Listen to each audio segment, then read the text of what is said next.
Hello बच्चों, कैसे हैं आप सब। मैं उम्मीद करता हूं कि आप सभी अच्छे ही होंगे।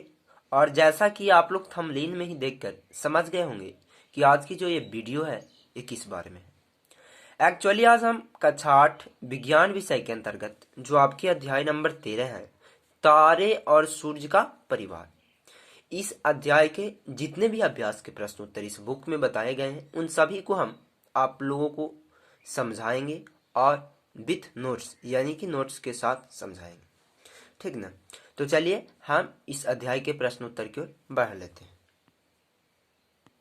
जैसा कि आप लोग यहाँ पे देख सकते हो, आपका जो अभ्यास का प्रश्न है वो सबसे पहला प्रश्न है कि रिक्त स्थानों को भरें। यानी कि आपको नीचे जितने भी ये रिक्त स्थान दिख रहे हैं ये सभी प्रश्न के, इनको आपको पूर्ति कर देना है, भर देना है। जिसमें सबसे पहला जो है काम है वो बोल रहा है कि शूटिंग स्टार वास्तव में क्या नहीं है। जो शूटिंग स्टार होती है ना, वास्तव में तारा नहीं होती। क्या? तारा नहीं होती। इसीलिए काम में जो भराएगा वो तारा। ये सभी जो प्रश्न है इन सभी के उत्तर हम अपने नोट्स के माध्यम से एक बार दिखाएंगे और बताएंगे भी, बट ऐसे भी मैं समझा देता हूँ। ख में है आपका कि तारों के ऐसे समूह को जो कोई पैटर्न बनाता है उसे क्या कहते हैं। तो तारों के जो समूह होती हैं, समूह का मतलब क्या हुआ, एक से अधिक यानी एक से ज्यादा तारे जब रहेंगे तो एक तरह से पैटर्न बनाए, तो इस प्रकार के पैटर्न को हम क्या कहेंगे, तारा मंडल कहेंगे। यानी कि खा में जो भराएगा वो तारा मंडल भरा जाएगा। ग में है कि सूर्य के सबसे अधिक दूरी वाला ग्रह कौन सा है। यानी कि सूर्य से सबसे अधिक दूरी पर कौन सा ग्रह स्थित है, तो वो आपका नेपच्यून होगा। इसीलिए ग में जो भराएगा वो नेपच्यून भरा जाएगा। घ है कि वर्ण में हल्का लाल प्रतीत होने वाला ग्रह कौन सा है। यानी कि कौन सा ऐसा वर्ण माने रंग होता है, ठीक ना। तो वर्ण में हल्का लाल प्रतीत होने वाला ग्रह, यानी कि रंग में हल्का लाल, कैसा हल्का लाल प्रतीत होने वाला कौन सा ग्रह है, तो इसका जो राइट आंसर होगा वो मंगल हो जाएगा। क्या हो जाएगा? मंगल ग्रह। आराम में है कि क्षुद्र ग्रह एक रिक्त स्थान दिए हुए हैं तथा की कक्षाओं के बीच पाए जाते हैं। तो देखिए जो क्षुद्र ग्रह होती हैं वो मंगल तथा बृहस्पति की कक्षाओं के बीच पाए जाते हैं। यानी कि जो क्षुद्र ग्रह होते हैं किनके किनके बीच पाए जाते हैं, तो मंगल और बृहस्पति के बीच। यानी कि इसमें भरा जाएगा मंगल तथा इसमें किसी क्या भरा जाएगा, बृहस्पति भरा जाएगा। इसके बाद दूसरे प्रश्न की ओर हम बढ़ लेते हैं। इसके बाद जो दूसरा आपका प्रश्न है वो है कि स्तंभ एक के शब्द का स्तंभ बी के उपयुक्त मिलान कीजिए। यानी कि आपको दो तरफ दिए हुए हैं स्तंभ, एक तरफ दिए हुए स्तंभ ए और एक तरफ दिए हुए स्तंभ बी। यानी कि ये जो सभी हैं A B C D E, ये सभी एक तरफ है और इस तरफ भी ये हैं A B C D F, लेकिन यहाँ पे ई होना चाहिए, एफ गलती से मिस्टेक प्रिंटिंग लिखा गया होगा। तो इसको और इसको मिलाना है, तो इसके लिए जो भी सूटेबल वर्ड होंगे इस तरफ उससे मिलान करना है, ना कि सामने सामने आप मिलान कर दो। बल्कि कह रहा है कि स्तंभ ए के शब्द का स्तंभ बी से उपयुक्त, उपयुक्त माने जो इसके चाहिए, मतलब बाह्य ग्रह कौन होगा इसमें, ये उपयुक्त हुए, ठीक ना। तो उपयुक्त मिलान कीजिए, मिलान कर देना है। तो चलिए हम दूसरे प्रश्न को मिलान कर देते हैं। दूसरे प्रश्न को मिलाने से पहले मैं आप लोगों से आग्रह करता हूं कि जिस बच्चे को अगर दिखते हो ही हो लिखने में पहले प्रश्न का उत्तर, तो आप इस प्रकार से लिख लेंगे पहले प्रश्न का उत्तर, ठीक लिख लिए होंगे मैं उम्मीद करता हूं। तो अब दूसरे प्रश्न का जो उत्तर है इस प्रकार है। दूसरा जो प्रश्न है उसका उत्तर स्तंभ ए एक तरफ लिख दीजिए, स्तंभ बी दूसरे तरफ लिख दीजिए। जिसमें ए में दिया हुआ था बाह्य ग्रह, क्या बाह्य ग्रह, स्तंभ ए के तरफ ए में दिया हुआ था बाह्य ग्रह, तो बाह्य ग्रह कौन होता है, शनि। तो स्तंभ बी में जो सी में था आपका, उस बुक में देखना सी में था क्या, शनि। तो इसीलिए हम यहाँ पे सी देकर शनि लिख दिए, यानी कि बाह्य ग्रह के लिए उपयुक्त शब्द क्या हुए, शनि हुए। तो इसको मिलान कर दिए हम शनि से। उसी प्रकार आंतरिक ग्रह क्या होता है, तो मंगल होता है। पृथ्वी का उपग्रह क्या होता है, चंद्रमा होता है। तारामंडल कौन सा है, तो सप्तर्षि होता है। आर्यभट्ट, जो आर्यभट्ट हैं वो क्या है, कृत्रिम उपग्रह बनाए थे, ठीक ना। इसीलिए आर्यभट्ट एक कृत्रिम उपग्रह का नाम है।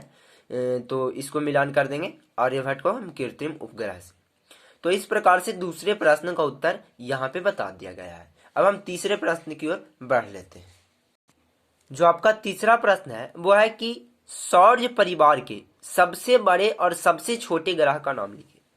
यानी कि जो सौर परिवार है उनमें सबसे बड़े ग्रह कौन से हैं और सबसे छोटे ग्रह कौन सा है, उनका नाम बताना है। तो जो इसका उत्तर होगा वो इस प्रकार होगा।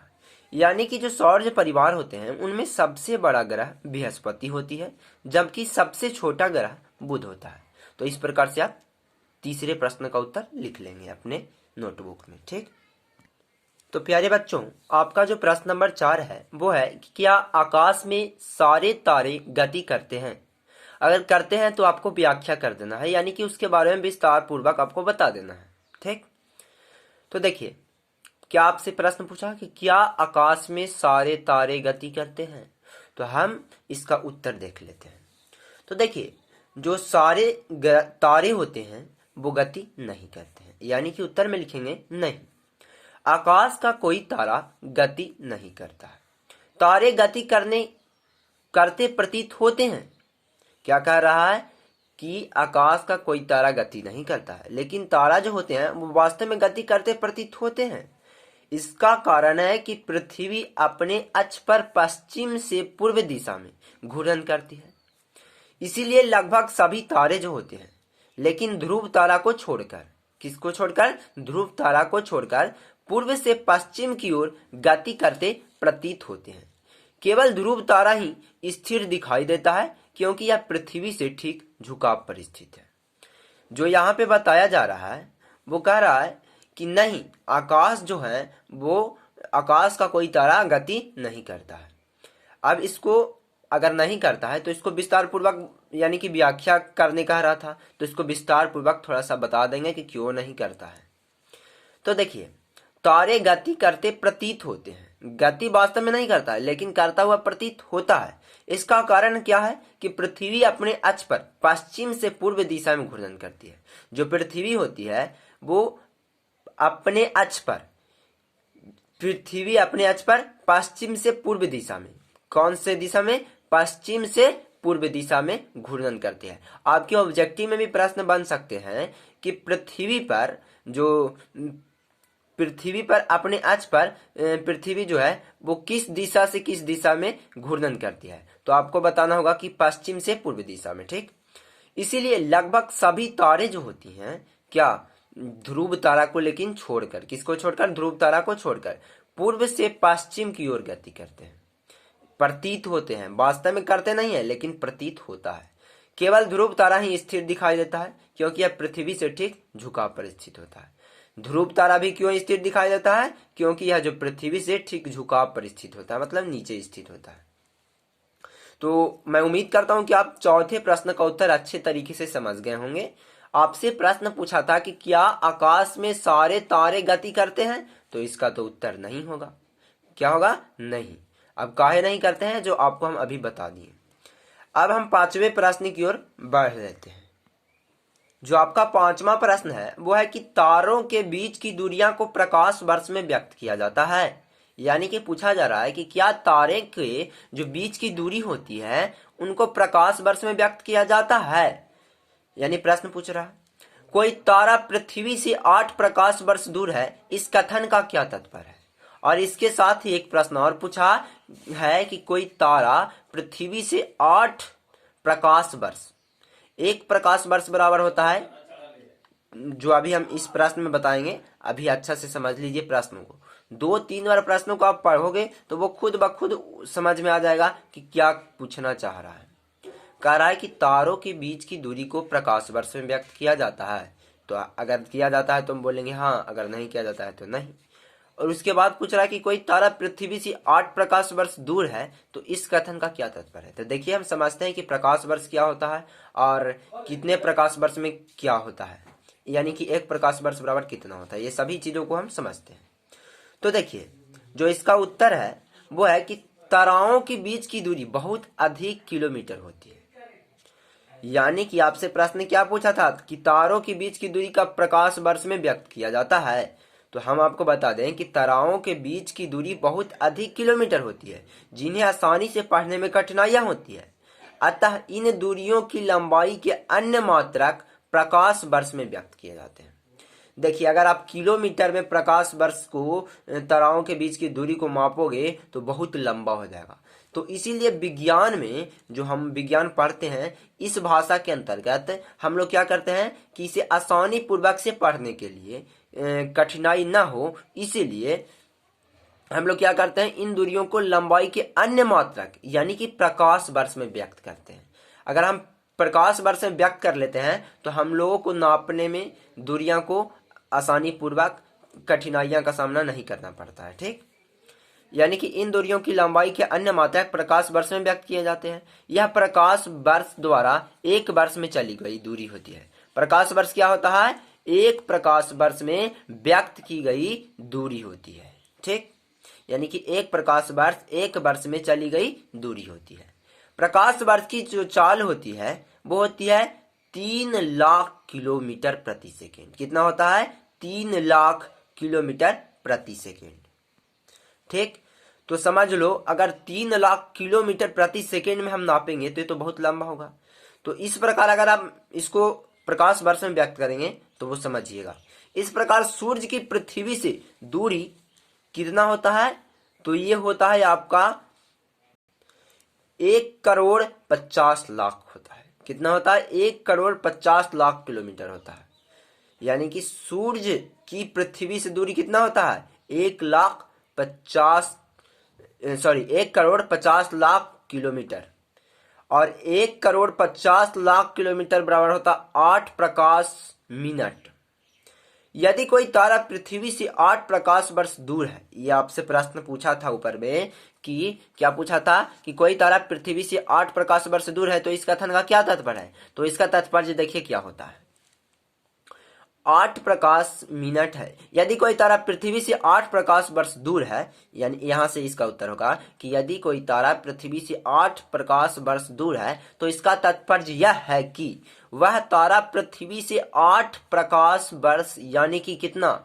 8 प्रकाश वर्ष यानी कि 8 गुने, अभी 3 लाख हम जाने थे कि किलोमीटर में होता है, तो ये इसको सबसे पहले किलोमीटर वाले से गुना करेंगे, फिर हम इसको गुना करेंगे सेकंड से, यानी कि 3600 सेकंड, और गुने 24, टोटल एक दिन में कितना होता है? 24 घंटा होता है, और 365 दिन एक ईयर में होता है। ये सभी को जब हम गुना करेंगे तो लगभग जो है 76 करोड़, कितना? 76 करोड़ किलोमीटर दूर होगा। समझ लो कितना दूर होता है एक प्रकाश वर्ष। और 8 प्रकाश वर्ष, 8 प्रकाश वर्ष कितना होता है? 76,000 करोड़ किलोमीटर दूर होता है। तो ये तात्पर्य आप समझ गए, यानी कि 5वें प्रश्न का भी उत्तर आप अच्छे तरीके से समझ गए। अब 6ठे प्रश्न की ओर हम बढ़ेंगे, जो इस अध्याय के आखिरी एवं अंतिम प्रश्न है। तो आपका जो 6ठा प्रश्न है वो कह रहा है कि ग्रहों की परिक्रमा का आरेख खींचिए जिसमें सूर्य के चारों ओर परिक्रमा करते ग्रहों को दिखाया गया हो। यानी कि आपको ग्रह की परिक्रमा करते हुए आरेख खींचना है, आपको परिक्रमा नहीं करना है, माने ग्रह परिक्रमा करेगा उस चित्र में, और उस तरह के आरेख को आपको खींच देना है जिसमें सूर्य के चारों ओर परिक्रमा करते ग्रह को दिखाया गया हो। यानी कि सूर्य सबसे पहले रहेगा और उसके चारों ओर क्या रहेगा? सभी ग्रह रहेंगे, उसका आरेख खींचना है। तो चलिए इसका उत्तर हम चित्र के माध्यम से दिखा देते हैं आपको। उत्तर में आप लोग इस प्रकार से चित्र को बना लेना। ठीक, इस प्रकार से सबसे पहले एक सूर्य पार लेना, फिर सूर्य का एक आकार देकर इस प्रकार से यहाँ पे फिर एक छोटा सा गोला देकर फिर इसको मिला देना, इसी प्रकार बना लेना इस चित्र को। ठीक, तो ये हुआ आपका आखिरी प्रश्न, जो 6ठा प्रश्न था इस अध्याय का, और आखिरी प्रश्न उसका उत्तर। तो मैं उम्मीद करता हूँ कि हमारे वीडियो के माध्यम से आप लोग सभी अच्छे से इस अध्याय के जितने भी प्रश्न हैं उनको समझ गए होंगे। अगर समझ गए होंगे तभी हमारे YouTube चैनल को आप लोग सब्सक्राइब करें और वीडियो को लाइक करें। अगर आपके सहपाठी और आपके जो मित्र हैं वो इस आपके ही क्लास में पढ़ते हों तो उस मित्र के पास ये वीडियो भी शेयर करें ताकि वो भी इस वीडियो का लाभ उठा सके। Thanks for watching video. फिर मिलेंगे हम लोग अगले चैप्टर के प्रश्न उत्तर के साथ।